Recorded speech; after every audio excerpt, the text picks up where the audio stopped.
The Republican platform promises to launch the largest deportation operation in the history of our country, even larger than that of President Dwight D. Eisenhower. Did you like Dwight Eisenhower as a president at all?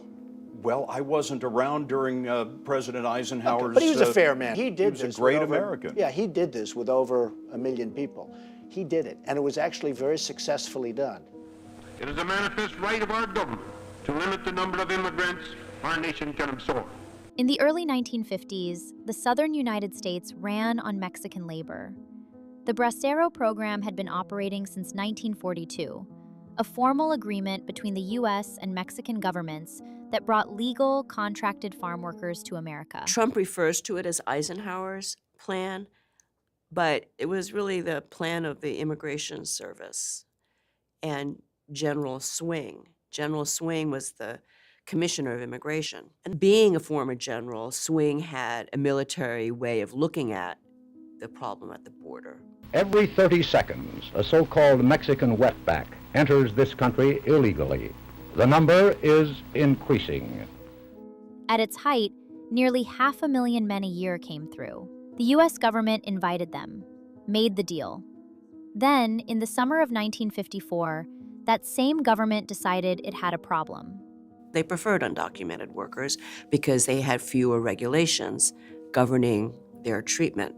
But this became an embarrassment to the Immigration and Naturalization Service because they wanted the farmers to only take the contracted braceros, and it was embarrassing to them that there were so many so-called illegals coming over.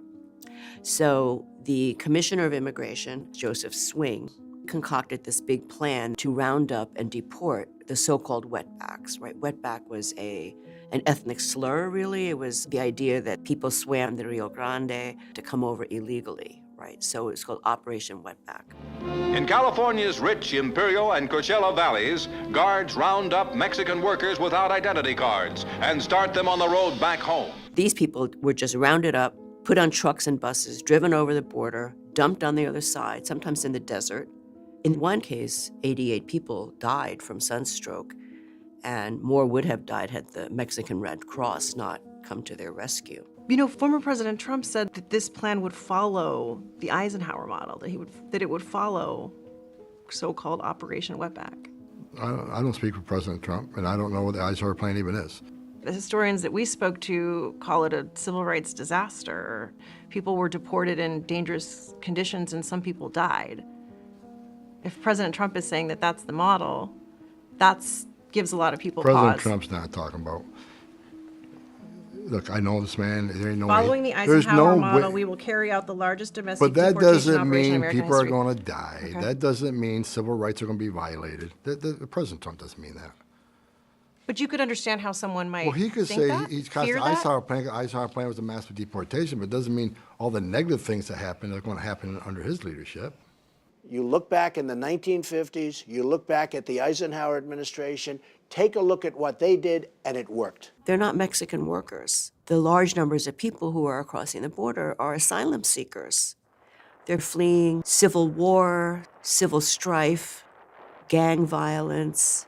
There's just too many. It's very expensive. Today, they don't live just at the border. They live in our cities, they live in states all over the country. They've been here 5, 10 years. They have children, maybe who are citizens. They're part of our society. So you can try to have a big show, but ultimately, you don't solve the problem. You hurt some people, and then people don't look anymore, and the problem doesn't go away. If this channel is new to you, subscribe and share your thoughts and concerns in the comments. Record today, protect tomorrow.